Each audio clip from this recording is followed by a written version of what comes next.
Do you know someone who died from something they actively denied or mocked? What happened to them?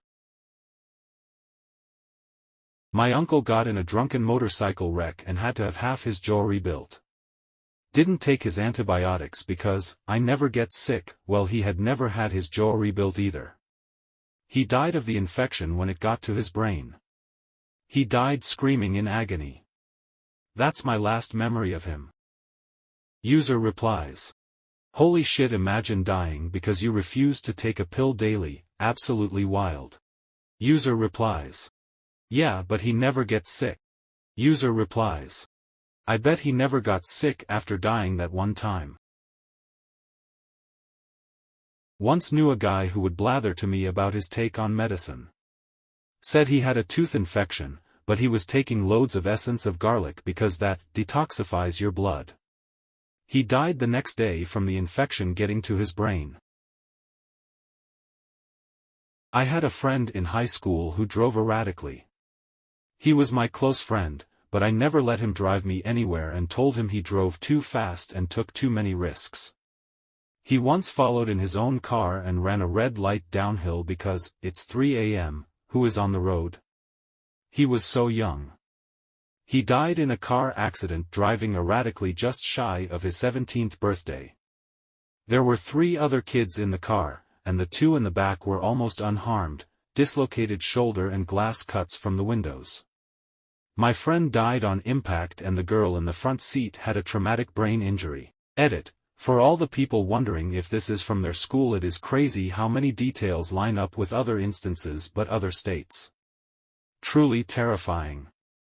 Washington State. User replies. I'm sure that was a tough thing for you to deal with while in high school. The interesting thing to me is the part about 3 a.m. I'm a baker, so I'm driving to work at that time, and the amount of people who blow through red lights is crazy.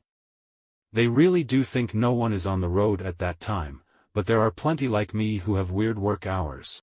User replies. You must have been about the same age, so congrats on being sensible and identifying the danger of the situation. Rest in peace to your mate. Hope the others have made their recovery too. User replies. In college I waited tables at a place that was open quite late. At the time I didn't have a car, so I was constantly catching rides from coworkers. One night I got a ride from a dude like this. Sped like crazy, didn't stop at any lights. It really freaked me out, and when I confronted him he said, "No one's on the road, what's the big?" I was flabbergasted, like, hello. We are on the road every day at this same time driving home from work.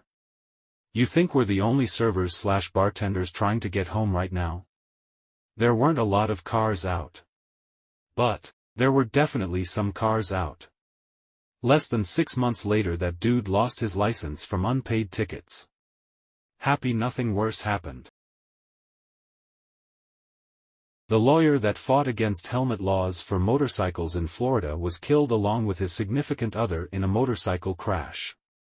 They ran into a trailer or something. User replies. My dad refused to wear a helmet on his motorcycle, so whenever he talked about it, my sister and I would start discussing what we're going to do with our half of the life insurance money. I think it freaked him out, so he sold the bike last year. Thank God.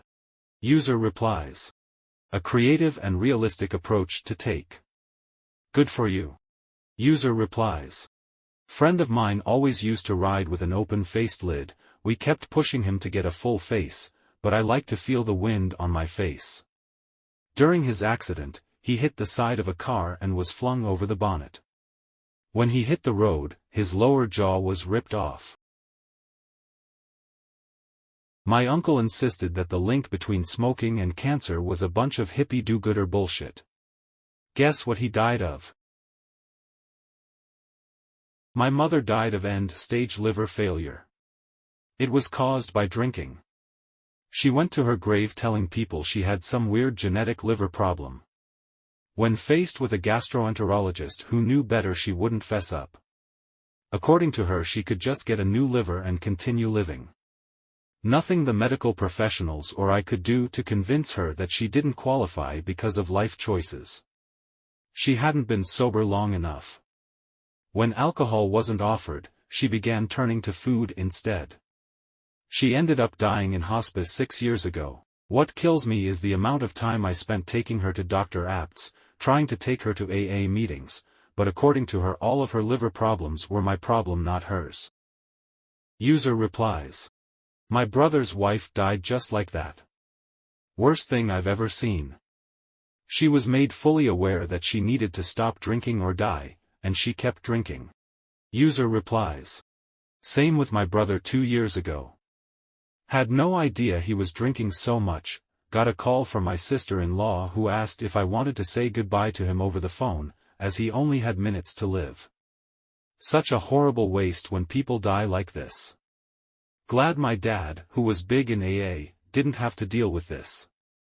It would have been so terrible for him.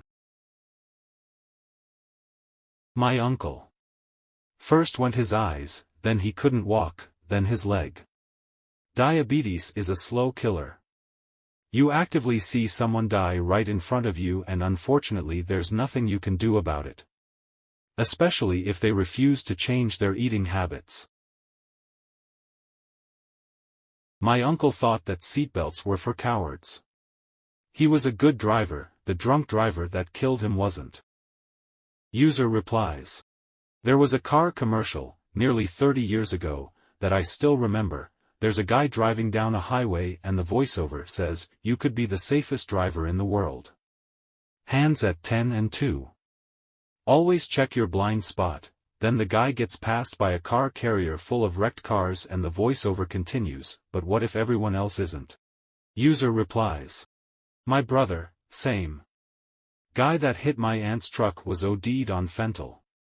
No one survived, but had my brother been wearing his seatbelt, he may have.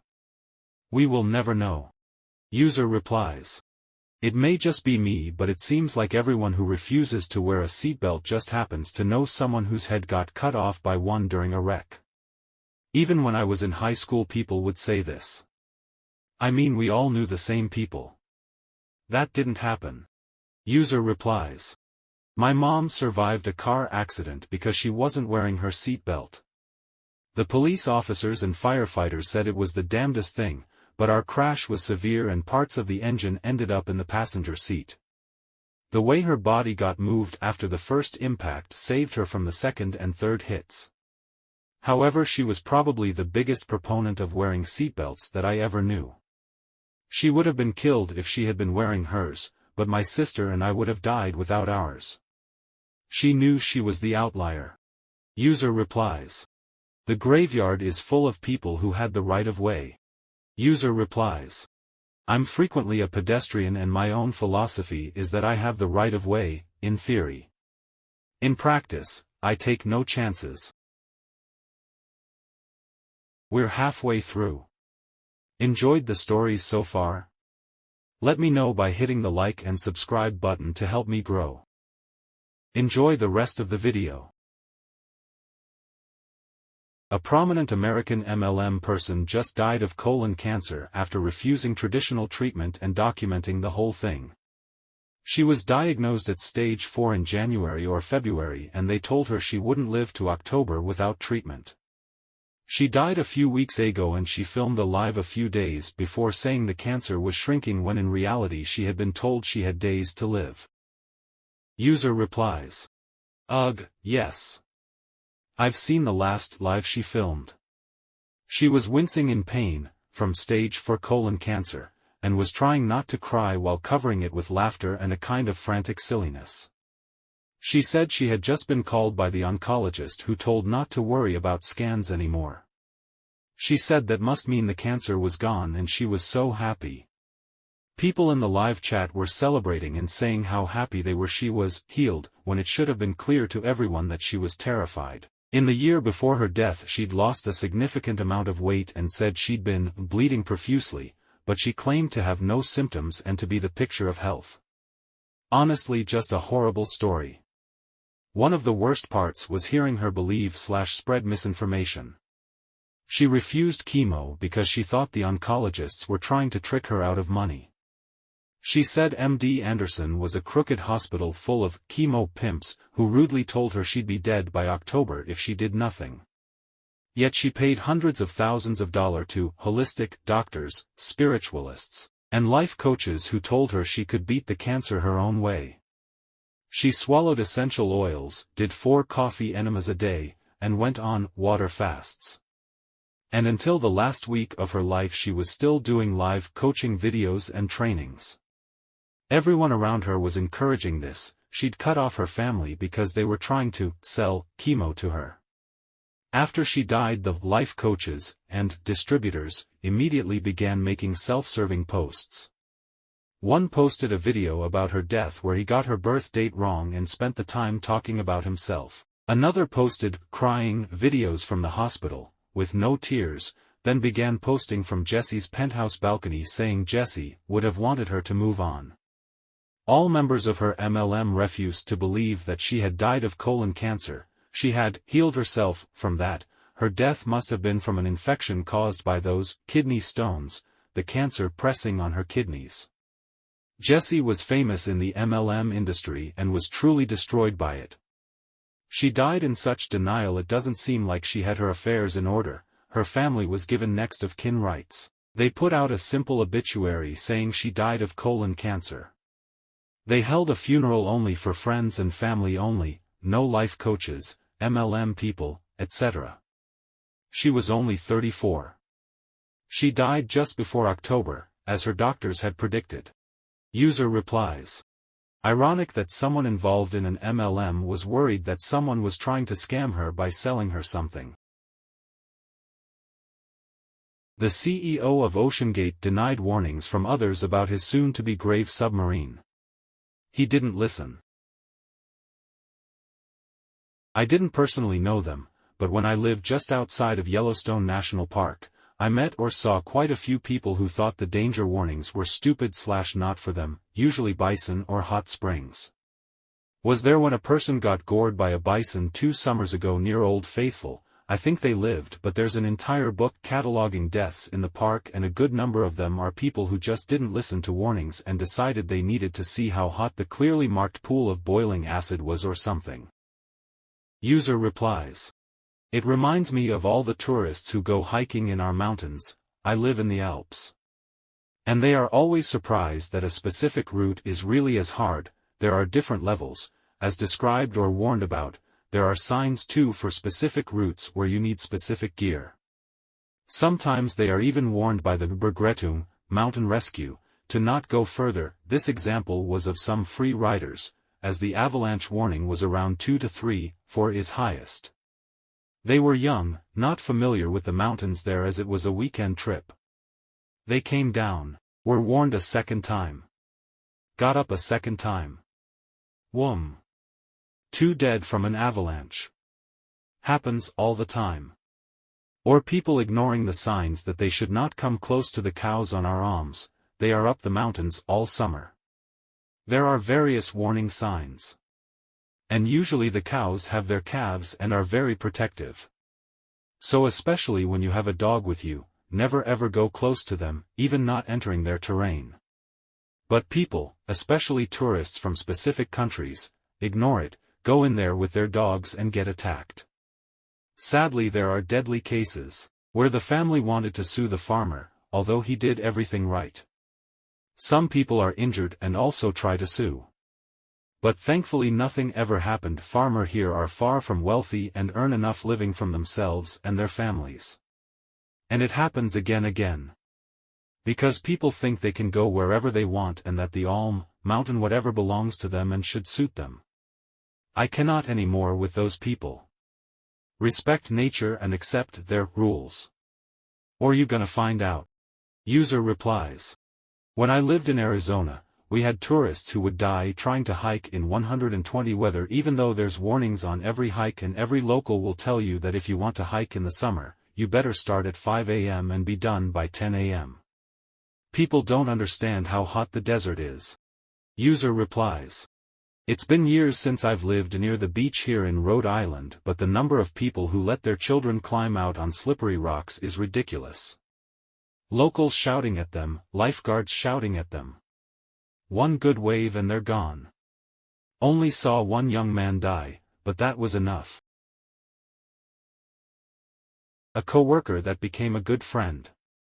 She denied her fiance/father of two youngest kids was an abuser.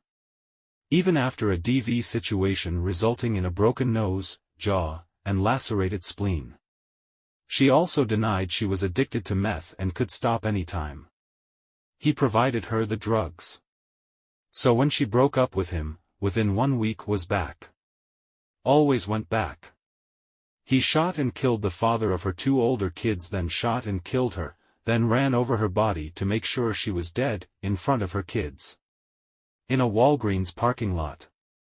He then committed suicide by cop. In one day, all 4 of her kids lost all their parents.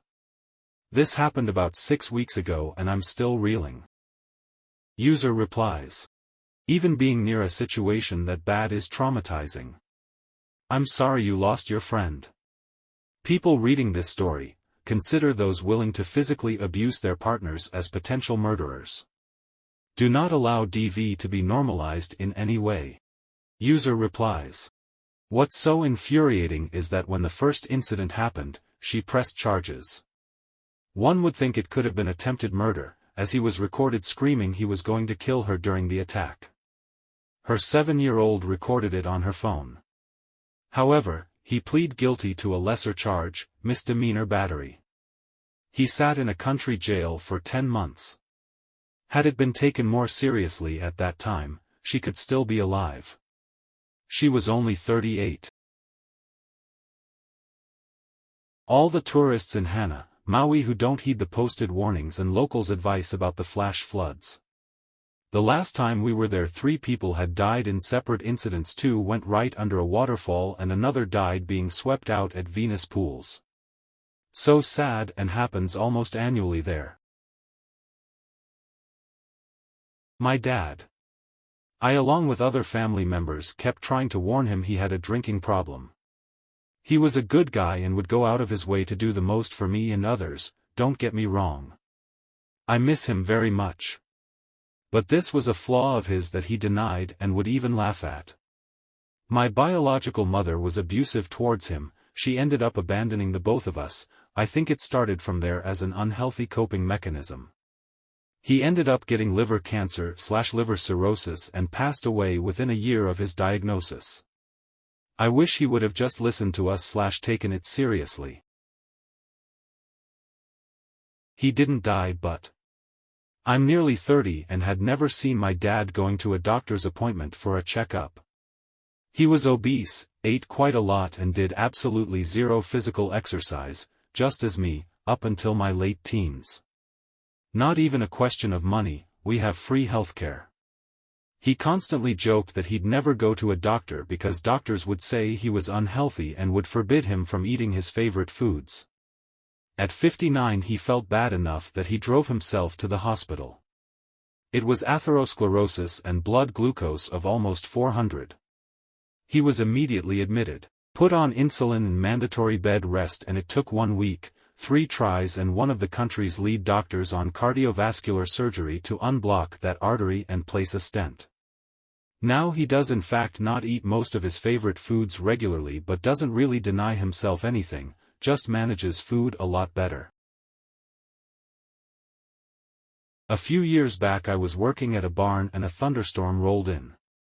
I was very uncomfortable with how close the storm was, and one of the other women there was very disdainful towards me about wanting to stay indoors until it passed, not wanting to touch the metal gates, etc. She thought that I was being ridiculous and paranoid. Literally the next day her aunt died of a lightning strike. User replies. Oof, my mom experienced something similar with her coworker. They both worked in a hospital and a storm had rolled in at the end of their shift. Mom was hesitant to go out into the parking lot with how much lighting there was. Her coworker practically scoffed and walked off into the lot to go to his car, where he then died like 50 feet away when he got struck by lightning.